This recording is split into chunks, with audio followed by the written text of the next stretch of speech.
Hey everyone, this is Coach Graber, and this video is about growth mindset. So research suggests that the mindset people have about their own abilities and their intelligence greatly affects their ability to achieve success in difficult circumstances. People who think they can work hard to increase their abilities and their intelligence are much more likely to be successful in the long run than people who believe that they are born with innate abilities or intelligence and they can't really do much to change these factors. So these two mindsets are called growth mindset and fixed mindset.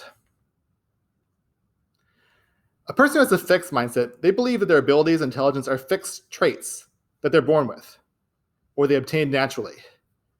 Now, because a person is born with these abilities and intelligence, there's really not much a person can do to change these abilities. A person who has a fixed mindset is very uncomfortable with failure because failing indicates the limits of their ability or their intelligence. So if they fail, that just means they're not naturally gifted at the topic they're pursuing. So it's not really worth focusing on because they can't really do much to change that.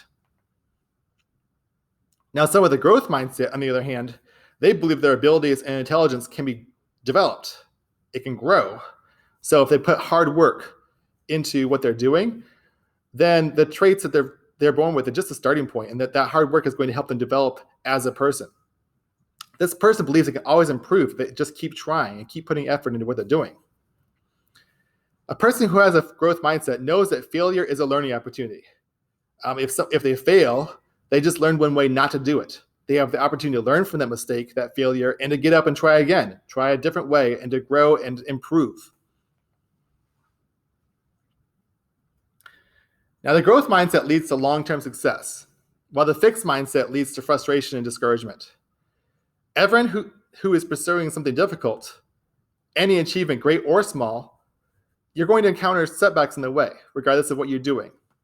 A person with a growth mindset will improve through these setbacks, using them to reflect on how to become better at what they're doing. But someone with a fixed mindset will become discouraged, and they'll think they're just not good enough to actually get that task completed. And they'll give up because they feel like it's insurmountable.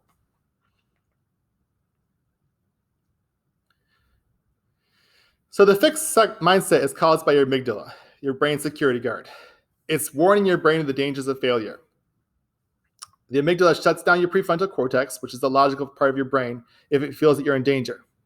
And fear, anger, anxiety, or disappointment is going to take over at this point. To battle these thinking patterns, you have to change the way your brain reacts to failure.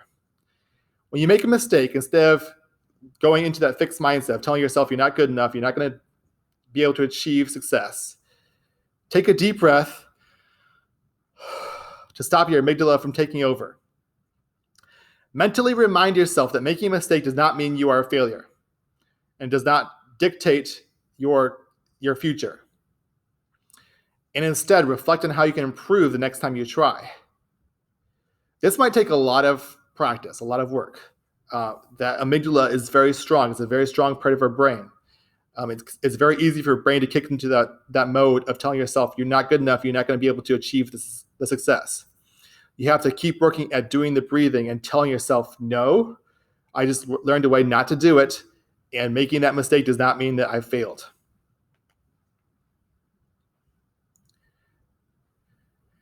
Teaching your brain to see mistakes and failures as learning opportunities is essential to developing the growth mindset. This requires active practice to build new thinking patterns. So you have to keep reminding yourself that failure is not permanent, that mistakes don't equal failure, don't mean that you're not good enough. It can be helpful to keep in mind examples of people in the past who failed many times before they eventually achieved success. So one example is J.K. Rowling. Her first Harry Potter novel was rejected by a dozen publishers before it's finally published.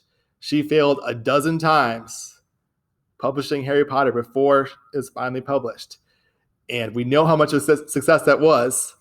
She had to tell herself that it was good enough over and over again before she finally achieved success. Another example is Michael Jordan.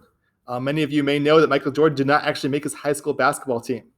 And yet, he's one of the greatest basketball players of all time because he did not give up. He kept trying. He did not allow those setbacks to determine who he was. Another example is Beethoven, the famous composer. His early music teachers thought he was hopeless. And yet he kept on trying. He kept on pursuing success. And some of his greatest works were composed when he was completely deaf. He could not even hear the music he was composing. So I want you to take some time to express to yourself what this means to you. What does the growth mindset mean to you? So draw a picture or create a poem or some form of artistic expression to get your full brain involved, to describe to you what the difference is between the growth and the fixed mindsets. Find some way to make it real to you and choose a growth mindset for yourself. I hope you have a great day, and let me know if you have any questions as always. Talk to you soon.